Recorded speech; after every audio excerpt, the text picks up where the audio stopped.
In this topic of amines, we're going to look at what amines are and how we can name amines, and also at the end you'll be able to describe how they react.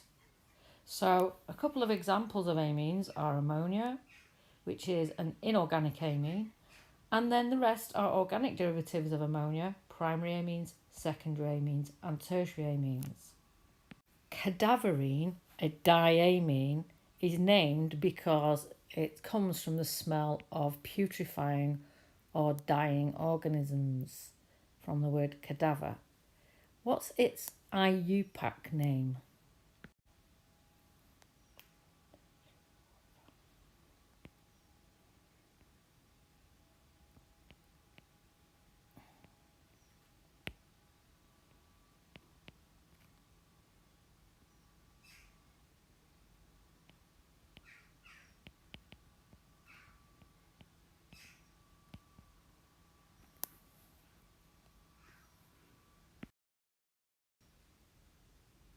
It's got 5 carbon atoms, 1, 2, 3, 4, 5, with 2 amino groups, so it's called 1,5-diaminopentane. So often amines have the smell of fishy smell. So just a quick reminder of how to name any amine. So first of all, they have the general formula RNH2, and R is the rest of the molecule, and R can be an alkyl group, sort of methyl, ethyl, propyl, or an aryl group, or for example benzene here.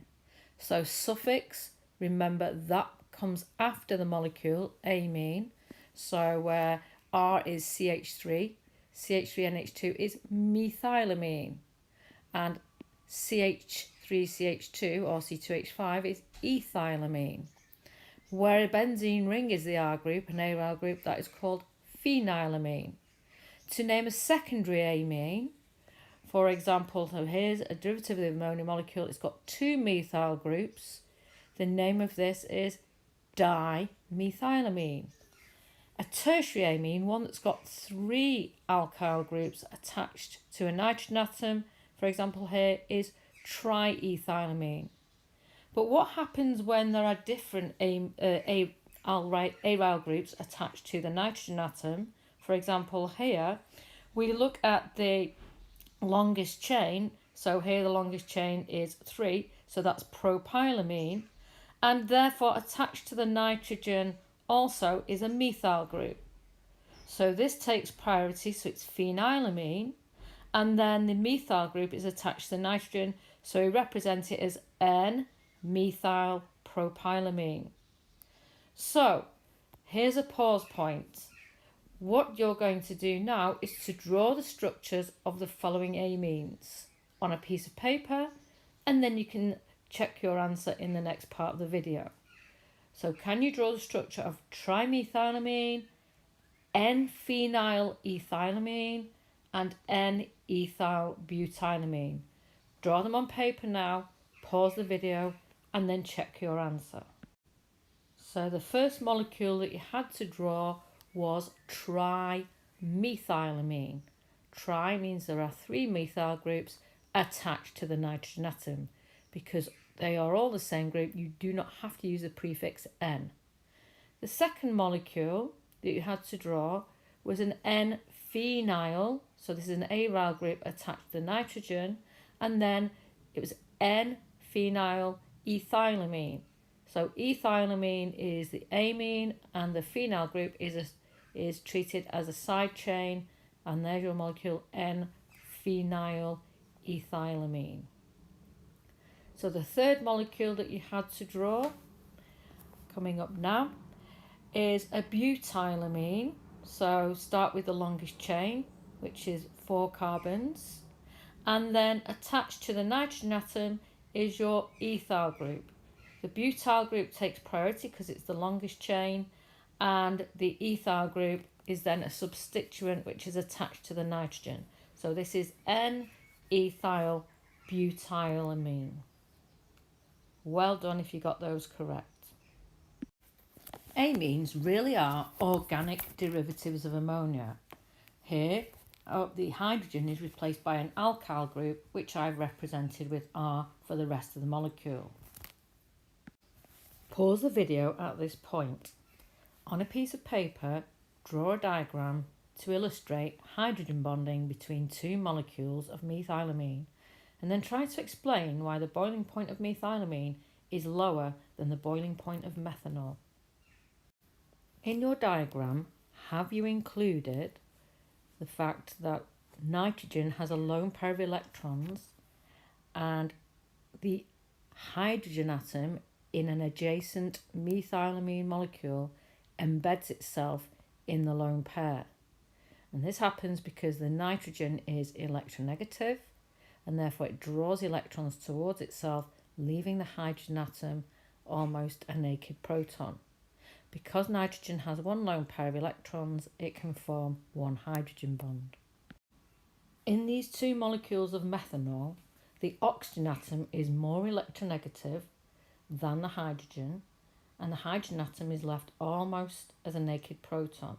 The hydrogen embeds itself in the lone pair of a neighbouring oxygen atom on a neighbouring methanol molecule.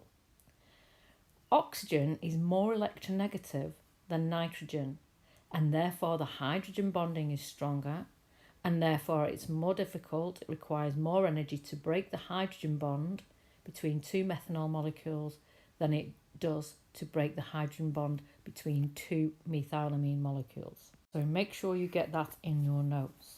Because oxygen is a more electronegative atom than nitrogen, the hydrogen bonding between the methanol molecules is stronger than hydrogen bonding between the two methylamine molecules. More energy is required to separate out the two methanol molecules, and therefore the boiling point is higher. Pause point. Explain why methylamine is more soluble in water than phenylamine. Use diagrams to answer this. It's a lot easier to explain this using diagrams. First of all, if you draw the molecule of ammonia in methylamine in 3 dimensions, you can show hydrogen bonding either from the lone pair of electrons on the nitrogen in your methylamine to the hydrogen in water, in a molecule of water, or you can show the hydrogen on your methylamine molecule embedding itself in the lone pair of electrons on another water molecule. Here you can see the alkyl group, and the alkyl group is non-polar and therefore it's hydrophobic. In phenylamine, the phenyl group has what is called a negative inductive effect. The ring of electrons in the benzene ring pulls electron density towards itself, and therefore the lone pair of electrons here on the nitrogen atom are much less available for donating to the hydrogen in water.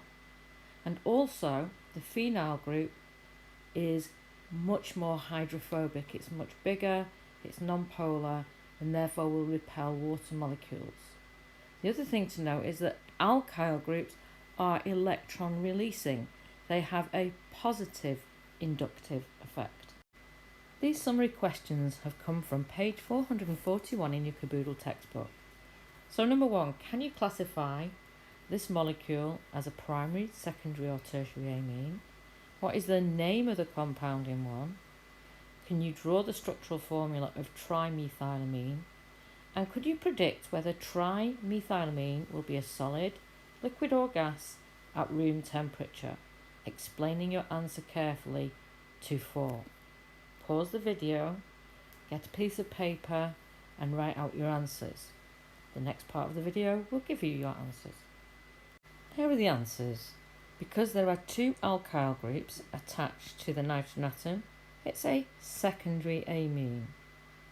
It's got an ethyl group and a propyl group, and because propyl has a longer chain with 3 carbons, it's propylamine with the alkyl group ethyl being attached to the N.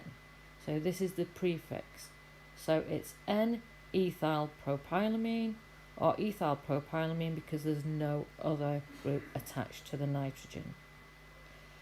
The structural formula of trimethylamine is simply on nitrogen with three methyl groups attached, and we can predict it's going to be a gas at room temperature because it's got the same MR as ethylamine. However, as the amines get larger in size, there are more electrons, and therefore van der Waals forces will come into account, and therefore they will tend to become liquids. So phenylamine is a liquid at room temperature. A Bronsted-Lowry base is one which is defined as a proton acceptor. The lone pair of electrons on the nitrogen atom are able to accept a proton from a molecule of hydrogen chloride. Here, the phenylamine is acting as a Bronsted-Lowry base. It's accepting a proton. It's also known as a Lewis base, and a Lewis base is a lone pair donor. So a Lewis base is a lone pair donor, and a Bronsted-Lowry base, or I'm going to call it a Bl base, is an hydrogen ion or a proton acceptor. So you can see here that the hydrogen chloride molecule breaks off, and the proton from the hydrogen chloride is transferred to the nitrogen atom on the phenylamine molecule. The resulting compound is phenylammonium chloride, and this is analogous to ammonia reacting with hydrogen chloride to form ammonium chloride. Ammonia and hydrogen chloride, ethylamine and sulfuric acid, dimethylamine and hydrogen chloride. You'll also get to practice the formula of your acids. So these are simple acid-base reactions. Take a piece of paper, write them out, pause the video, check your answer in the next slide. Ammonia and hydrogen chloride, if you'd write it out as a simple balanced equation without any structures, is simply the lone pair of electrons on the nitrogen picks up a proton here. The formula for ammonium chloride is NH4Cl. Since it's ionic, I've put the charges on there, they will cancel out. But it's important to realise it's an ionic compound, and therefore it's likely to dissolve in water. For ethylamine and sulfuric acid, I've drawn a partial structure of ethylamine showing the lone pair of electrons on the nitrogen atom. For sulfuric acid, I've drawn the spaceship Enterprise structure. So remember our famous starboard and the two engines. And you can see that sulfuric acid is a diprotic acid. It can donate 2 protons, and therefore we're going to need 2 moles of the base. Since 2 protons are lost from the sulfuric acid, we end up with a sulfate ion, SO4 2-, and we have 2 moles of the ethylammonium ion, so the salt is called ethylammonium sulfate. Again, it's ionic, and therefore we would expect it to be soluble in water. So here is the partial structure of dimethylamine. There's its structural formula, so this is a partial displayed formula, and it's only got 1 pair of electrons, and therefore it will only react with 1 mole of hydrogen chloride. The resulting ion, dimethylammonium chloride, again is an ionic salt. Dimethylammonium chloride. Let's just read an excerpt from your textbook. It tells you that the base strength depends how readily it will accept a proton, your base. So bases have lone pairs of electrons that attract protons. So as we've mentioned earlier, alkyl groups release electrons from the alkyl group and towards the nitrogen atom, and this is called the inductive effect. So if we take a nitrogen atom here and we have an alkyl group like a methyl group, for example, the alkyl group pushes electrons forward onto your nitrogen atom, making this lone pair more attractive to a proton. So, for example, here's a proton in hydrogen chloride, and therefore they will readily accept that proton. It then says here, the inductive effect of the alkyl group increases the electron density on the nitrogen atom.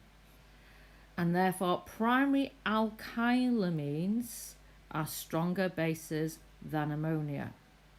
Because with ammonia, you don't have an electron releasing alkyl group, all you have is a proton. So we say that the lone pair of electrons is less available for donating to a proton. So therefore, the methylamine is a stronger base. So let's now have a look at phenylamine. Phenylamine has a benzene ring attached to the nitrogen atom, and the benzene ring itself has a negative inductive effect, i.e. it withdraws electron density from the nitrogen atom. So this lone pair here I'm going to draw smaller because it's much less available for donating to a hydrogen ion or a proton, and therefore the phenylamine is the weakest base out of the three. So in terms of base strength, we have methylamine, which is the strongest base, then ammonia, and phenylamine is the weakest base because electron density is being pulled away from the nitrogen atom and the lone pair of electrons. So it's all to do with the availability of a lone pair of electrons on the nitrogen atom. Pause point. On a piece of paper, pause the video, draw out the following bases and put them in order of base strength from the strongest to the weakest. So it's phenylamine, ammonia, methylamine and dimethylamine. Correct, the strongest base is dimethylamine because it has two methyl groups pushing electron density onto the nitrogen atom, making the lone pair more available. The next strongest is methylamine because it's got one methyl group pushing electron density onto the nitrogen atom. The next strongest is ammonia. That's not got any methyl groups pushing electron density onto the nitrogen atom. And the weakest base is phenylamine because the benzene ring has a negative inductive effect, pulling electron density away from the nitrogen atom, making the lone pair on the nitrogen less available for donating to a proton. This next section is quite synoptic, and a lot of it you'll recognise from your AS chemistry. So what we're going to look at is why ammonia and amines, we're going to revisit this, why ammonia and amines can act as nucleophiles. We're going to be able to state how halogenoalkanes react with ammonia and amines, and again this is material that you've met before. We're then going to see how amines can be prepared from nitriles. So we've seen what nitriles are, and therefore we're going to see how it's much better to make amines from nitriles than relying on halogenoalkanes. And finally, how our aromatic amines are synthesized from benzene and the real importance of this. Pause point. On a piece of paper, could you write down the definition of a nucleophile? Well done. A nucleophile is a species that is attracted to electron-deficient carbon atoms donating a lone pair of electrons to form a dative covalent bond. It therefore follows that any molecule that is attacked by a nucleophile can also react with amines. And we've met that halogenoalkanes and also acid anhydrides and acid chlorides react in the last topic. If we consider a halogenoalkane, the carbon is electron deficient because it is attached to an electronegative halogen atom. As the nucleophile approaches, the bond gets weaker and weaker and weaker until the carbon-bromine bond breaks. So we met nucleophilic substitution in halogenoalkanes. Here we start off with ammonia, and the ammonia can attack our bromomethane on the electron deficient carbon atom, and we result in a simple primary amine. A second ammonia molecule now behaves as a base, comes along and accepts a proton from the methyl ammonium ion, and therefore a proton is given back. The resulting molecules is methylamine and ammonium bromide. So in the overall equation we need 2 moles of ammonia reacting with 1 mole of the halogenoalkane. Now the resulting species is a primary amine, and we know that primary amines are strong bases, and they're also therefore going to be strong nucleophiles because of the availability of this lone pair of electrons on the nitrogen atom. If there is an excess of the halogenoalkane here, then we can have a second attack on the halogenoalkane molecule. So here is our methylamine and even more bromomethane. The methylamine that was formed here can now behave as a nucleophile, and it will attack the electron deficient carbon on a second bromomethane molecule. The resulting species also has a positive charge, and another nucleophile can behave as a base and come and remove one of the protons. So here we see the amine having 2 roles. One is a nucleophile, where it attacks an electron deficient carbon atom, and also as a base when the second one comes in and accepts a proton. So it has 2 roles, as a nucleophile and as a base. The product of the second attack is a secondary amine. So you can see here dimethylamine is formed, dimethylamine and methylammonium bromide. This secondary amine can now also behave as a nucleophile. So if there is an excess of the halogenoalkane, another attack will take place. So this remaining lone pair of electrons attacks the electron deficient carbon on a third molecule of bromomethane. And again, either another amine, primary, secondary or tertiary amine, can come along and behave as a base and remove this proton here. We now end up with a tertiary amine, and our tertiary amine still has a lone pair of electrons and is still going to be a very powerful nucleophile because of the inductive effect of 3 alkyl groups pushing electron density forward onto the nitrogen atom. So our tertiary amine can also now go and attack yet a 4th bromomethane molecule. So if the halogenoalkane is in excess, that means we're going to get a mixture of primary, secondary and tertiary amines, all from starting with ammonia and an excess of the bromoalkane. The tertiary alkane can go and attack a 4th molecule of bromomethane. What is formed is called a quaternary ammonium salt. And quaternary ammonium salts have no lone pairs of electrons and can therefore not behave as bases nor nucleophiles. So the reaction stops there. Quaternary ammonium salts have lots of uses. They are powerful surfactants. That means they can behave as detergents because they have a positive charge, but the alkyl groups mean that they also have hydrophobic regions.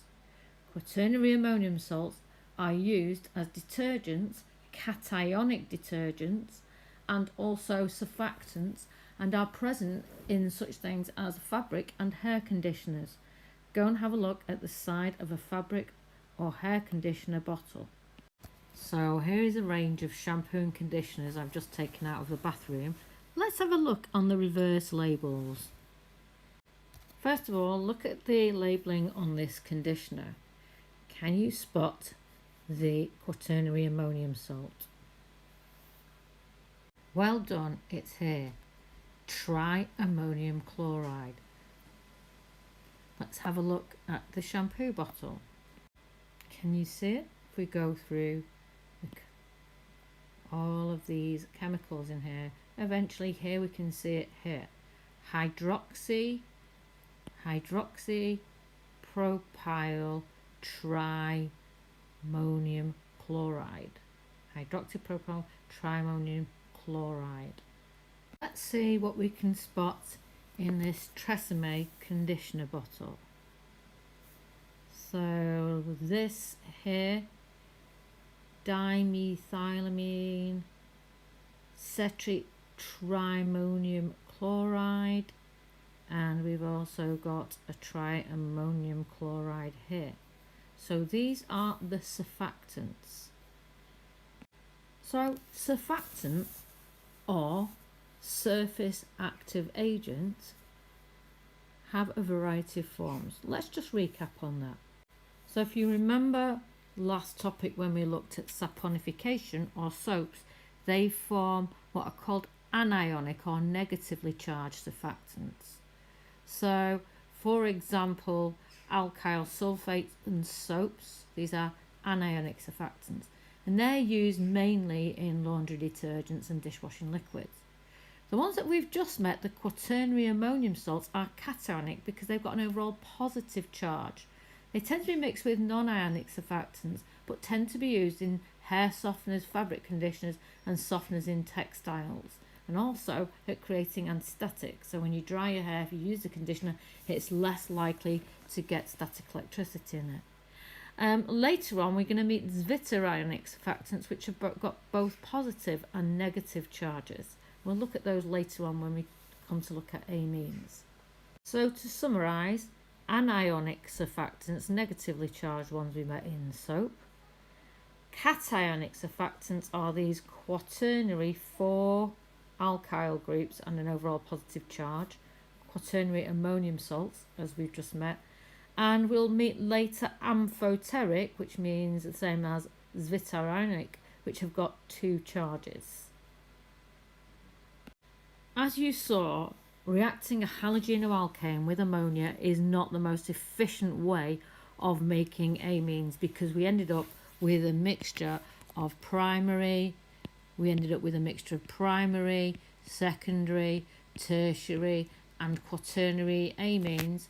So in effect, if you're trying to isolate one, it can become very expensive. The much more efficient way of preparing amines is simply to reduce nitriles. And we've looked at preparation of nitriles in halogenoalkane, so this is just a quick recap.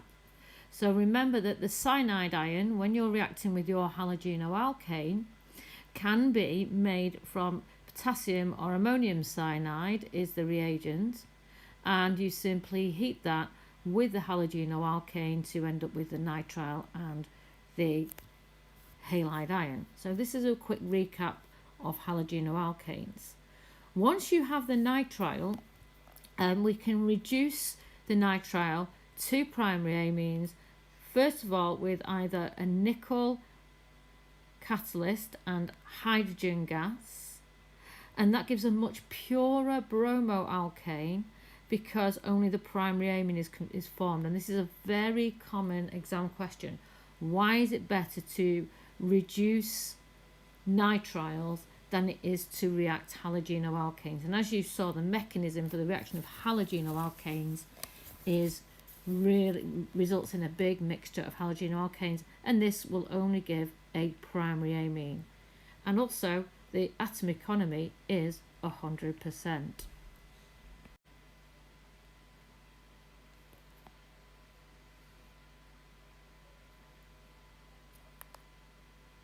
Going to briefly touch on aromatic amines here, but I'm going to focus much more on aromatic amines when we come to look at aromatic chemistry and the chemistry of the benzene ring. So the brief summary is on the next slide. First problem is to get the nitrogen group on the benzene ring, and again this is going back to your benzene chemistry, where benzene is simply reacted with a mixture of nitric acid and concentrated sulfuric acid as the catalyst.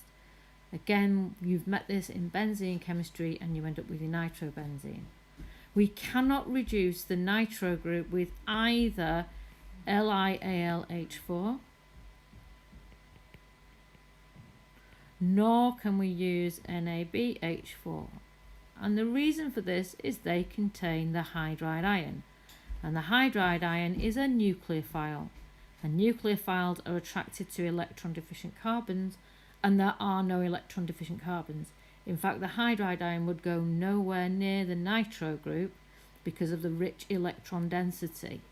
And therefore, the only way of reducing our nitro group is to use these two reagents, tin and concentrated hydrochloric acid at room temperature. And it's important to note when looking at reduction reactions, just like when we use oxidizing agents, it's most suitable, in fact easier, to use the reducing agent as H. Do not confuse this with the hydride ion. Now, it's also important to remember that in acylation we also looked at attack from amines on acyl or acid chlorides and acid anhydrides. Pause point. Pause this video and on a piece of paper describe and name the mechanism where phenylamine reacts with ethanoyl chloride to make an amide. Write out the equation for the reaction and name the organic products.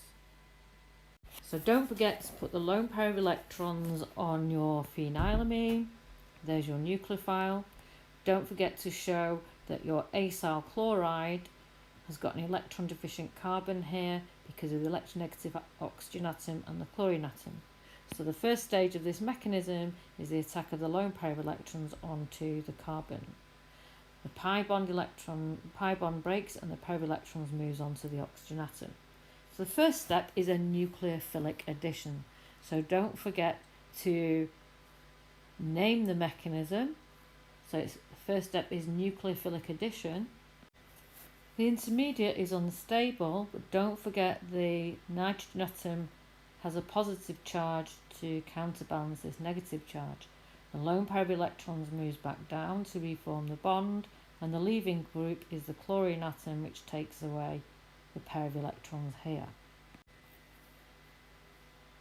Proton from here is lost, and therefore the resulting species is an amide. It's an N substituted amide. Here is the amide link, and there is a phenyl group on the nitrogen atom. So the resulting molecule is called N-phenyl ethanamide. And don't forget also that hydrogen chloride is formed. So the organic product is N-phenyl ethanamide. Hydrogen chloride is an inorganic product. So make sure you've named the question, you've answered all the parts of the question. Describe the mechanism. Don't fall into the trap of using words, use curly arrows and the structure of the organic molecules. Then make sure you've written out the equation, which we haven't yet done, and we've named the organic product. So let's now write the equation.